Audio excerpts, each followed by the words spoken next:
Tengo que volver un poco atrás para completar algún detalle que dejé pasar por alto. En el capítulo general, después del concilio, o sea, 1966-67, una de las producciones más importantes ha sido la declaración, la famosa declaración sobre el hermano de las escuelas cristianas en la Iglesia y en el mundo de hoy. La declaración tenía que ser como una especie de definición de los hermanos, tenía que ser como la puerta de entrada para entender todo lo que otros documentos del capítulo podían decir acerca de los hermanos. Tenía que ser, en definitiva, como la columna vertebral que diese unidad a todas las demás producciones del capítulo, llámese regla, llámese libro del gobierno, llámese otros documentos como la vida de comunidad, las misiones, el carácter laical del instituto, que fue el primer documento que produjo. La declaración ha sido, creo yo, un documento fundamental, una expresión de la identidad de los hermanos. Al presentar la regla, el superior general de entonces lo decía muy claramente: a la luz de la declaración debe ser leída la regla y en general los demás documentos producidos por el capítulo general. La declaración ha sido considerada por muchos como una de las mejores producciones que han salido en la Iglesia como resultado del Concilio Vaticano II, por lo menos en el ámbito de la vida religiosa. Creo que es un documento que evidentemente lleva su fecha. Corresponde a un instituto que en ese momento todavía tenía sus 14.000 hermanos, más o menos, 14 o 15.000 hermanos. Las condiciones han cambiado no solamente en cuanto al número de hermanos, de manera que al leer hoy la declaración, creo que es una excelente lectura. Hay que tener en cuenta también el paso del tiempo, pero la regla actual todavía sigue diciendo lo mismo que la de 1986, que cada hermano se esfuerza por unificar dentro de sí mismo las diferentes dimensiones de consagración, de misión y de comunidad, como lo propone la declaración. Así que la regla actual todavía sigue considerando válida a la declaración, por lo menos en ese aspecto, de lograr en la vida de los hermanos una unidad. Esto sobre la declaración. La declaración que conocemos, porque hay alguna declaración que está en proyecto.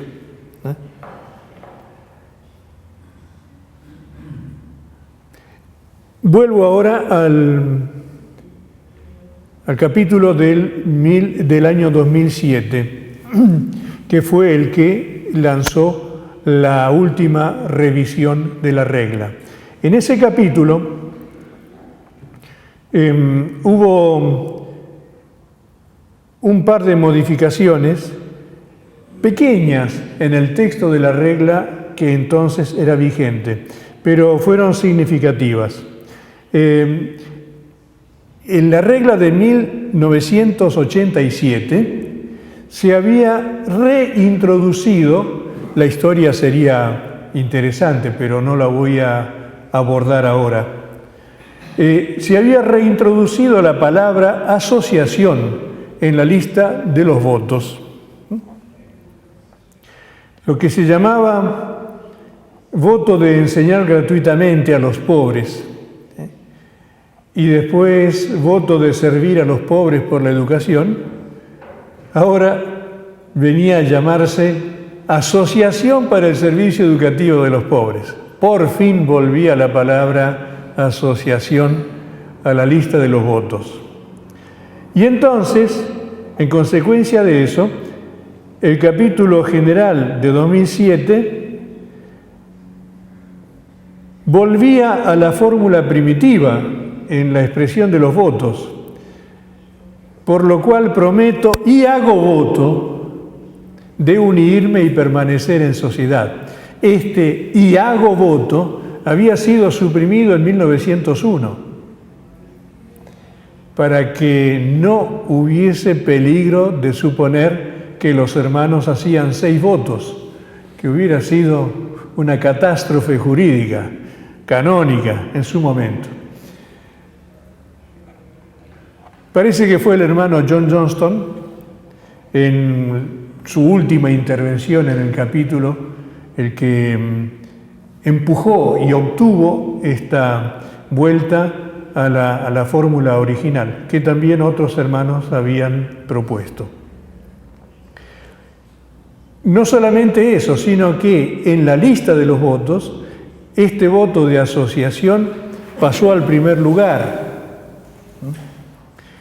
lo cual materialmente es poca cosa, pero me parece que tiene un significado muy grande para indicar dónde está realmente el primer núcleo de la consagración de los hermanos, que estaba presente en el pensamiento del fundador, ciertamente. Recordamos aquella primera fórmula, Santísima Trinidad, me consagro enteramente a vos, y a este fin, yo, Juan Bautista de la Salle, sacerdote, prometo y hago voto de unirme y permanecer en sociedad con los hermanos Nicolás Buyar, Gabriel Ronen y todos los otros, para dirigir juntos y por asociación las escuelas gratuitas. Hay una unidad muy grande allí, en cualquier lugar que sea, aunque para ello me veo obligado a pedir limosna y vivir de solo pan. Y después una conjunción que ha sido cambiada. O para hacer en dicha sociedad aquello en lo cual sea empleado de parte del cuerpo de la sociedad o de los superiores, por lo cual hago voto de obediencia también a estos, el cuerpo de la sociedad y los superiores. Esa conjunción o ha sido reemplazada por la conjunción y. No emito juicio sobre el hecho, señalo simplemente el hecho.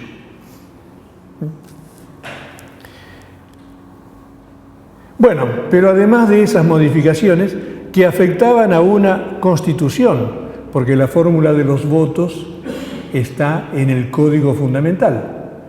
Entonces, esas pequeñísimas modificaciones tuvieron que ser aprobadas por la Santa Sede.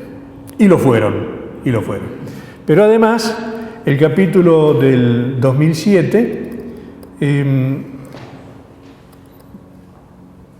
establecía que, bajo la autoridad del Superior General y de su Consejo, una comisión lleve a cabo, en diálogo con el Instituto, una revisión de la regla. Si el Superior General y su Consejo lo ven oportuno, convocarán un capítulo general extraordinario o una sesión especial del capítulo general ordinario de 2014, para que se someta a consideración la propuesta revisada de la regla.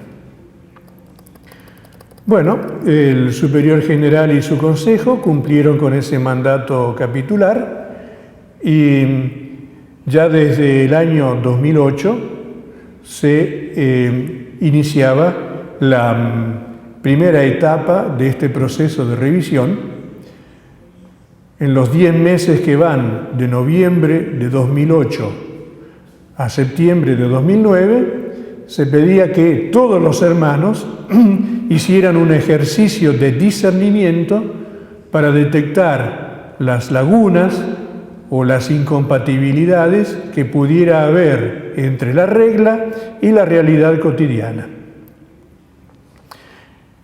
Las respuestas llegaron a Roma, fueron recibidas por un grupo de hermanos que generaron con eso un documento, síntesis, el cual fue entregado a la comisión encargada de la siguiente fase.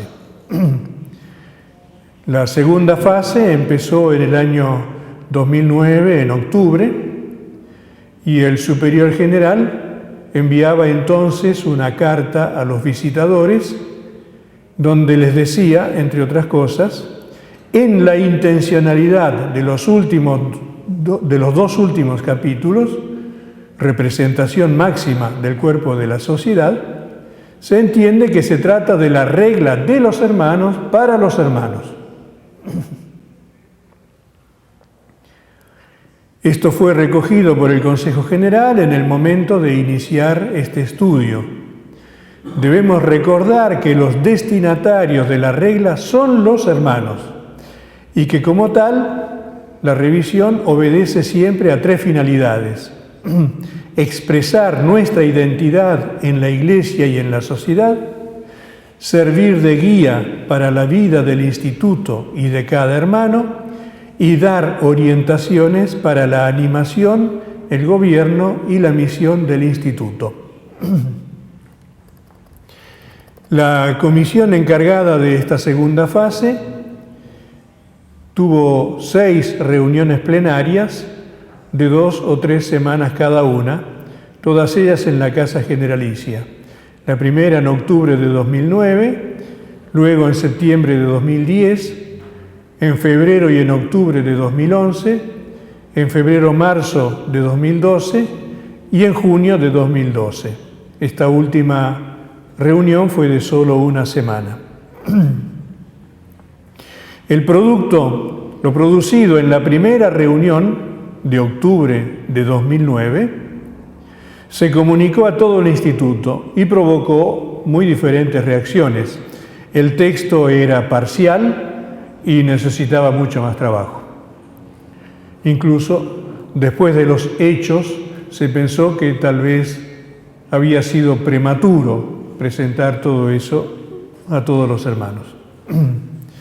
Al comienzo de la segunda reunión, la de septiembre de 2010, el superior general hizo llegar a los miembros de la comisión una carta en la que se les puntualizaba que su cometido era revisar la regla y no volver a escribirla. O sea, cuidado con los cambios. A partir de ese momento, la comisión se atuvo más estrictamente al texto de 1987 como punto de partida del nuevo proyecto. Así y todo, el texto de 1987 recibió numerosas modificaciones, tanto en el Código Fundamental como en el Código Complementario, o sea, tanto en las constituciones como en los estatutos. En el año 2011, cuando se tuvo la reunión intercapitular con los hermanos visitadores, se les entregó el texto en las condiciones en que estaba en ese momento. En octubre de ese año hubo reunión de la comisión y el texto entonces se envió a todos los visitadores para que propusieran observaciones. Hubo visitadores que pusieron ese texto en conocimiento de otros hermanos, incluso de todo su distrito. A partir de allí hicieron sus observaciones. Aparte del grupo de unos 12 o 14 hermanos que tenían que redactar o revisar la regla, el el superior general había nombrado un equipo más o menos del mismo número de hermanos como consultores.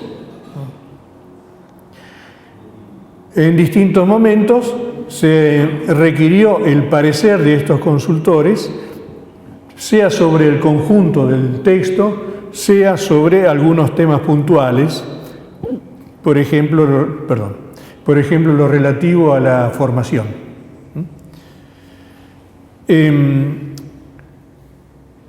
En marzo del 2012 hubo una de las reuniones plenarias y a partir de allí un grupo más reducido quedó encargado de pulir la redacción. En junio de ese mismo año se le dio al texto los últimos retoques, los últimos hasta ese momento, y una aprobación definitiva. Fue casi una reunión formal. Todavía fue necesario ajustar algunos detalles de estilo y finalmente en septiembre del año 2012 el proyecto fue entregado al hermano superior general y a su consejo. Y todavía el gobierno del instituto comunicó el texto en esas condiciones a todo el instituto. De manera que hubo posibilidad todavía de que todos los hermanos emitieran opinión para que los miembros del capítulo general de 2014 tuvieran más elementos de juicio. El capítulo general de 2014 adoptó ese texto como base para su estudio de la regla. Hubiera sido desastroso que no lo adoptara. Tendrían que haber hecho todo un trabajo de nuevo. Bueno, lo adoptaron. Y adoptó naturalmente el esquema general y una gran parte del articulado. Pero las modificaciones en el texto fueron más importantes de lo que quizás se podía prever al comienzo del proceso y ciertamente quedaban modificados no solamente algunos estatutos, sino también buena cantidad de constituciones, de manera que hubo que elevar otra vez el texto de la regla a la congregación vaticana correspondiente a una sigla ilegible, porque es la Constitución de los Institutos de Vida Consagrada y a Sociedad de Vida Apostólica. Bueno, hubo que elevarlo allí para su aprobación. El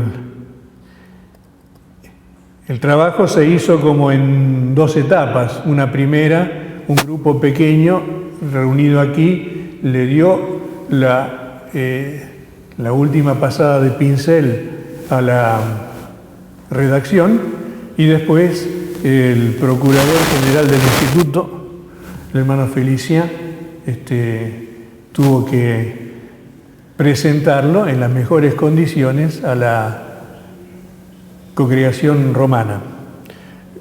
Hizo un excelente trabajo con la necesaria astucia para que la aprobación saliese rapidísima.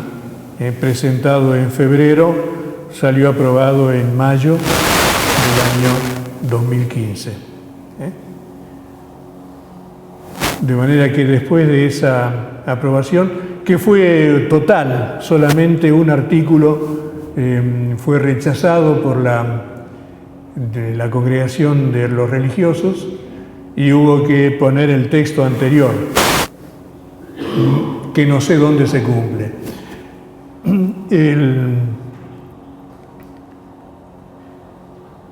Bueno, la regla fue impresa y enviada a todas partes con una carta de presentación del hermano Robert Schiller, superior general. En esa carta, que tiene como fecha el 8 de septiembre de 2015, se indica también en qué fecha entra en vigor la nueva regla. La fecha de entrada en vigor es el 8 de septiembre de 2015. Un poco raro, un poco raro, que el mismo día que se firma la carta y se la manda sea la entrada en vigor de la regla. Generalmente se deja un plazo, pero bueno, así está, lo van a encontrar en su regla. Y bueno, ahora está la regla, hay que arreglarse con ella, hay que vivirla si se puede. Bueno, de mi parte nada más, pero si hay aclaraciones o curiosidades que satisfacer en la medida de lo posible. La pregunta que te hago es, en la aprobación, yo nunca he visto una aprobación en la que diga se aprueba todo menos el número tal. ¿No sería más lógico que hubiera que presentarse y entonces se hubiera aprobado la redacción? Es extraño que digan se aprueba todo menos esto. El hermano señala la extrañeza, que le resulta raro en el texto de la aprobación vaticana que se diga se aprueba todo menos tal cosa. Tal vez tendría que devolverla para que sea nuevamente estudiado o nuevamente presentado. Pero bueno, quedaron así. Se aprueba todo menos esto. Así que en esto, que es las oraciones diarias, ¿no? Que hay que volver al rezo de las horas canónicas, porque dicen, eso no es... el Código de Derecho Canónico establece que los religiosos tienen que rezar las horas canónicas. Así que la regla puede decir cuáles son las que se adoptan, pero no qué se hace en lugar de ellas. Y entonces retrotrae al texto anterior. Ustedes no rezan las horas canónicas.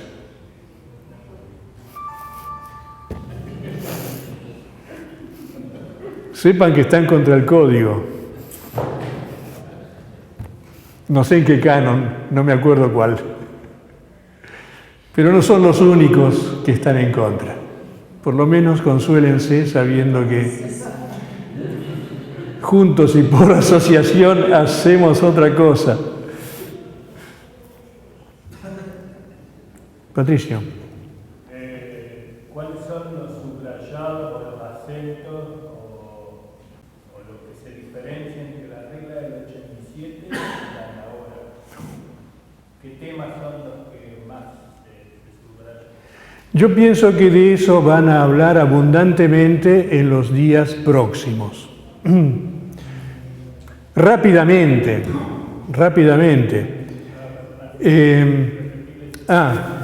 La pregunta de Patricio es, ¿cuáles son las diferencias más significativas entre el texto de 1987 y el que entró en vigor en 2015? Mi respuesta es que yo pienso que en el programa del SIL eso será para los próximos días, por gente que se haya preparado especialmente para eso. Muy rápidamente podría señalar, al hacerse referencia al fundador, que creo que se hace más abundante en este texto que en el anterior, se añade repetidamente la presencia de la primera comunidad, lo cual me parece que es más fiel a la historia. Pero esas referencias y otras también son interesantes si se las considera como una especie de lo que ahora llaman memoria peligrosa. Digamos que la regla es la regla del instituto, también en su nacimiento. Ha sido engendrada por la comunidad y no solamente por un inspirado. La Salle ciertamente tiene una función fundamental en el nacimiento del instituto, pero La Salle ha sido educado en muchos aspectos por la comunidad. Y tenemos que recordar eso. Tenemos que recordar eso, que tal vez ha sido un poco olvidado, incluso por culpa de los biógrafos, que para hacer brillar más fuertemente a La Salle, de alguna manera han permitido el eclipse de los que vivieron con él, de los que lo acompañaron, que en algunos casos lo corrigieron, en algunos casos lo obligaron a cambiar su propia mirada. Bueno, ese es un aspecto. Es evidente que en la nueva regla hay una mayor presencia de los otros miembros que participan del carisma lasaliano, que no son los hermanos. Están mucho más presentes. Creo que también está más presente la dedicación del Instituto a los Pobres. Me parece que está más presente el tema de la fraternidad en muchos aspectos. La referencia eclesial también me parece que está más presente. El discernimiento, el tema del discernimiento me parece fundamental, me parece más acentuado en esta nueva versión de la regla que en las anteriores. La orientación de los distintos aspectos de la vida del hermano nucleados alrededor de la Asociación para el Servicio Educativo de los Pobres. Me parece que es una buena acentuación. No sé. Yo he usado la expresión memoria peligrosa. Yo no conozco bien el alcance de esa expresión. A mí me gusta, tal vez más de lo que yo la comprendo. Pero recordando esto, recordando también la historia de La Salle, permítanme hacer alusión, tal vez demasiado repetida, al comienzo del testamento del fundador. El testamento es una pieza producida por La Salle pocos días antes de morir. Lleva fecha del 3 de abril. La Salle murió en la madrugada del 7 de abril. El testamento se dedica sobre todo a poner claridad acerca de la distribución o la propiedad de ciertos bienes materiales, sobre todo para evitarse dificultades con algunos de sus sobrinos. Pero al comienzo del testamento no habla de dinero, habla de otra cosa. El testamento empieza en su parte dispositiva con estas palabras: encomiendo a Dios primeramente mi alma y luego todos los hermanos de la Sociedad de las Escuelas Cristianas a los cuales Él me ha unido. Esta es la traducción literal del texto francés. Y eso de todos los hermanos de la Sociedad de las Escuelas Cristianas a los cuales Él me ha unido, es a mi modo de ver, es una lectura espiritual de 40 años de su vida, de los últimos 40. Está como resumiendo en una frase un proceso muy importante y que de alguna manera indica dónde está el centro de atracción. El centro de gravedad no es él, Juan Bautista de La Salle, y los otros que se juntan alrededor de él. El centro de gravedad está en los hermanos de la Sociedad de las Escuelas Cristianas, a los cuales Dios lo ha unido. El proceso vital de La Salle es leído aquí como un proceso de descentramiento, de salida de sí mismo para ir hacia los hermanos. Y muchos acontecimientos de la vida de La Salle pueden ser y tienen que ser leídos así. Digamos que él ha tenido que ir a los hermanos. No solamente en 1714, cuando los hermanos le han exigido que no ande más escapando por Parmenia, allí por los montes, sino que se vuelva a la aburrida París o la interesante París de 1714, que lo han tomado de la oreja y llevado de vuelta adentro del rebaño. Pero está también todos los procesos anteriores. La Salle ha tenido que dejar su casa para ir a una casa de la periferia, más cerca de donde estaban las escuelas de los maestros. La Salle ha tenido que dejar su canonjía, que lo ubicaba en el centro geográfico y espiritual de su ciudad, para ir a la periferia laical de los maestros, de los hermanos. De alguna manera se ha tenido que desclericalizar para adoptar la condición laical. De alguna manera, nunca dejó de ser sacerdote. Ha tenido que salir de su mundo de posible profesor universitario de teología para tener que ir a acompañar a sus hermanos en las escuelas. No sé, hay muchas otras cosas que creo que se pueden leer en la vida de La Salle como un descentramiento de sí mismo. Están los otros y hacia ellos tengo que ir. Y me parece que la regla tiene ese sentido. También la regla es una memoria peligrosa que nos recuerda y nos exige esta salida de nosotros mismos, de cada uno de su individualidad, porque están los otros que son mis hermanos. No simplemente son los hermanos, son mis hermanos. Y juntos y por asociación vamos hacia otros, porque no tenemos como última referencia a nosotros mismos, sino que la referencia está en aquellos a los cuales somos enviados, o aquellos que Dios nos confía, o aquellos que Él pone bajo nuestros cuidados, otras expresiones así. Me parece que esta dimensión de salida,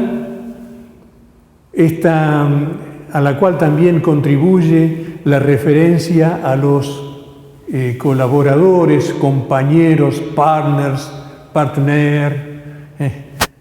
que no son hermanos, todo eso nos está indicando un camino de realización, de definición de la identidad también. No podemos definir la identidad de los hermanos en una especie de mirada autocentrada, sino que para definir nuestra identidad también necesariamente están los otros, compañeros, destinatarios, el mundo. Bueno, dejo abierto el camino para reflexiones mejores sobre qué tiene de nuevo la regla nueva.